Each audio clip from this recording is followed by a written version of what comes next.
Some say love, it is a river that drowns the tender reed. Some say love, it is a razor that leaves your soul to bleed. Still the world zoomed on. As the 90s dawned, things were going from fast to instant. But the 90s began on a somber note for Edward. On July 1st, 1991, Ellen's ashes were laid to rest in a little Anglican churchyard on St. Joseph's Island.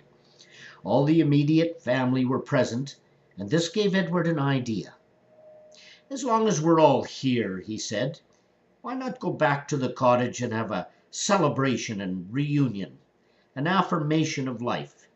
Your mother would have wanted that." And so on that July 1st began the St. Joe's Island family reunion that goes on to this day. She's the keeper of her family tree, plays the piano and she loves her tea. Margaret holds a light for us all to see. She talks to the minister and talks to kids. She talks to people till they scratch their heads. She talks quite a lot, but that's okay. My Aunt Margaret's got a lot to say. Edward was able to help fill the empty space within him by keeping busy.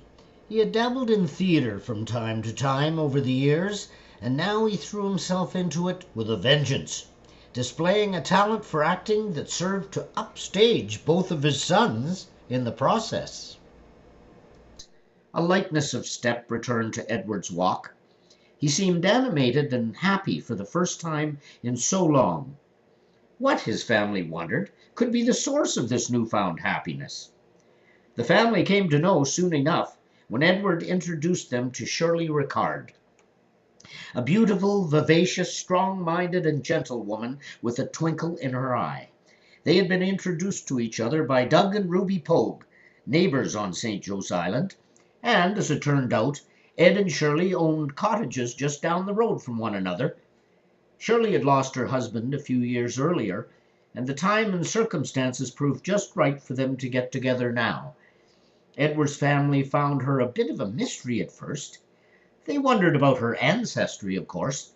Could she be Irish? At first they took her for a Swede because of her beautiful blonde hair. But regardless of her origins, they took a liking to her immediately and went on to become her extended family. In no time, international relations were resumed again as Edward and Shirley made their first trip to Florida. The July 1st reunions of the 90s proved the best ever and attracted family members from all over the province. Things were up and humming again. Edward didn't always keep up with the latest technology anymore.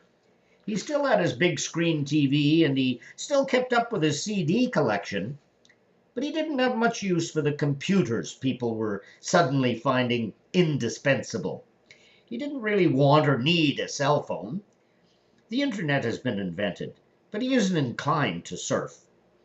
They seem like time wasters to him compared with maintaining peak performance on stage and improving mental agility, doing a New York Times crossword puzzle every single day, no time off, cooking gourmet meals, well, frugal gourmet meals, doing maintenance work on 2 houses and 2 cottages, clearing unruly tree limbs, baking the most exotic Kahlua-laced homemade brand muffins, rescuing boats in the North Channel, and setting spring and fall records for swimming, always the first in and the last out, just before the ice arrives.